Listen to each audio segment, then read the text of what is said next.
Buenos días, hoy tenemos como presentación el método Illumina o de segunda generación, que también es conocido así. Junto con mi compañera Juliet Andrea vamos a explicarles esta metodología. Entonces, para empezar, ¿qué es? Illumina es una plataforma que se escribió entre 2006 y 2008 que permite realizar secuenciación de tipo Pyrenite, mediante el cual es posible leer un fragmento de ADN por los dos extremos. Se secuencia el fragmento amplificado por los dos extremos en vez de por uno solo. Esto ofrece ventajas a la hora de realizar el alineamiento contra el genoma de referencia. Esto ya que permite estimar el tamaño del fragmento original y situarlo con mayor precisión en el genoma, mejorando así la cobertura en las zonas de interés, y también resulta útil para la detección de eventos estructurales. Esto actualmente ocupa una gran parte del mercado en la secuenciación de próxima generación. En cuanto al procedimiento, básicamente se realizan dos procesos. El primero es la amplificación de los fragmentos de ADN para la generación del clúster. El clúster son colonias de un mismo fragmento y esto se realiza mediante el método de PCR en puente. Y el segundo proceso es la detección de bases en la secuenciación, que se hace a través de etiquetas fluorescentes. Para la primera parte de la generación del clúster, como lo mencioné antes, este proceso se va a realizar mediante la amplificación en puente por PCR. Entonces, los fragmentos de ADN se van a colocar sobre una superficie sólida que sea de vidrio y que además esté separada por carriles, así como lo observan en la letra A. Cada carril va a estar completamente recubierto por los oligonucleótidos complementarios a los adaptadores de cada fragmento que se van a secuenciar. Esto permite que cada fragmento se pueda anclar a la celda de flujo. Una vez anclados los segmentos, la polimerasa va a iniciar el proceso de copia en la hebra de ADN y va a generar una hebra reversa complementaria. Entonces la hebra original va a ser retirada, mientras que la hebra reversa, a través de una secuencia terminal, se va a plegar y se va a anclar a su respectiva secuencia complementaria del oligonucleótido, y así va a quedar la forma de puente. En la tercera parte, la polimerasa va a generar una hebra complementaria idéntica a la original. ¿Esto en qué va a resultar? Va a resultar en dos hebras clonadas del segmento inicial. Y este proceso se repite masivamente hasta formar millones de copias de cada fragmento.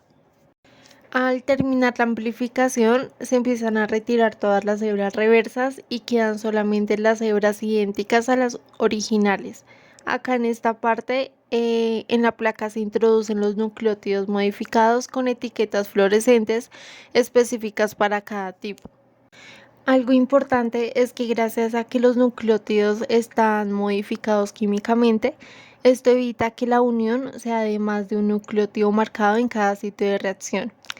Entonces, de tal manera que se puede ubicar el que corresponde a cada punto en la secuencia, y esto disminuye el riesgo de errores en la secuenciación. Cada vez que una base se adhiere, emite cierta fluorescencia que permite su identificación. Después, esta etiqueta debe ser removida antes de la colocación del siguiente nucleótido para evitar que dos bases emitan señal a la vez. Al finalizar la primera lectura, el fragmento resultante también es retirado, y este paso se repite simultáneamente con todas las hebras del mismo clúster de forma paralela hasta completar el proceso. Finalmente, la exactitud de este proceso en el secuenciador de Illumina será determinado por la intensidad de la señal y la longitud de las lecturas, también por el número de ciclos realizados. Actualmente se alcanza una longitud de lectura de hasta 300 pares de bases. Como aplicaciones de esta metodología, podemos encontrar que las pruebas basadas en NGS han revolucionado el estudio de los genomas, pues permite la lectura de millones de secuencias de ADN de forma masiva y paralela en un menor lapso y a menor costo por base. Estas pruebas incluyen la secuenciación del panel de genes a secuenciación completa del exoma y la secuenciación completa del genoma.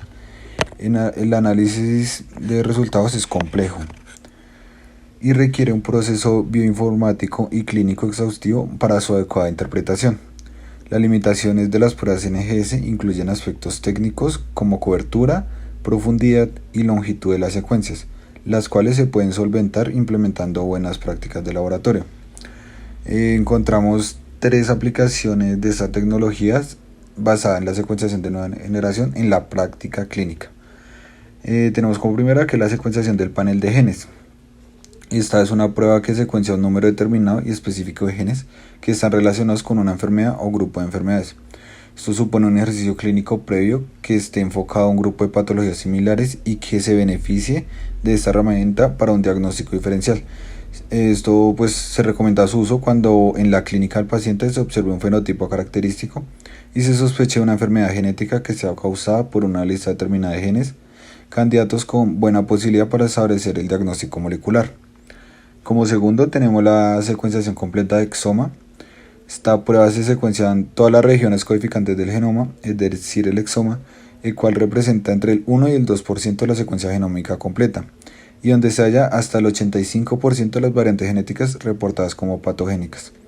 Es de gran utilidad en pacientes que padecen enfermedades con gran heterogeneidad genética, como el autismo o que presentan un fenotipo completo, donde el cuadro clínico no es lo suficientemente característico de un variante o de uno o varios genes específicos.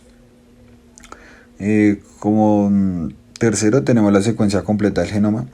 Esta prueba evalúa todas las bases del genoma, incluyendo las regiones no codificantes, que tienen como ventaja que es la mejor prueba para la detección de nuevas variantes genéticas y estructurales que no se asocian previamente con el cuadro clínico que se iba a estudiar. Esto es de gran utilidad en enfermedades genéticas raras en las que no es posible llegar al diagnóstico por medios convencionales, es decir, en las que hay odisea diagnóstica y cuando el fenotipo del paciente pueda ser explicado por una variante de nuevo. Además, es la prueba con menos sesgo durante el análisis de genes, debido a que la secuenciación no está dirigida hacia genes específicos. Además de esto, la plataforma de Illumina ofrece una amplia gama de aplicaciones para todo tipo de organismos procariotas y eucariotas superiores. Tenemos acá como uno de los principales el estudio de epigenómica y metilación. Entonces esto es que la metilación del ADN constituye un marcador epigénico que identifica la cadena molde durante la replicación del ADN y el origen parental de regiones improntadas. Regula los transposones, la impronta genómica y la expresión génica. También tenemos la secuencia de novo, que hace referencia a secuenciar un organismo de nuevo, del cual no hay una secuencia modelo o de referencia. Las lecturas de secuencias se ensamblan con contings una vez que el genoma ha sido completamente secuenciado, ensamblado y anotado. Se genera una secuencia de referencia. Además de eso tenemos más aplicaciones que sería RNA-seq, que son estudios de transcriptómica completo, estudios de exoma, ChIP-seq, MNS-seq, resecuenciación en busca de variantes genéticas de todo tipo, perfiles de expresión genética de mRNAs y microRNAs a escala global y paneles a medida. Entonces, en las aplicaciones encontramos que los datos de los experimentos de secuenciación se pueden ejecutar en una amplia gama de canales, o bien se pueden transferir, analizar y almacenar de manera segura en el base space, en la nube o en el entorno informático de Genómica Illumina, y también incluye aplicaciones de análisis de datos para exomas, transcriptomas, genomas completos y llamadas de variantes somáticas.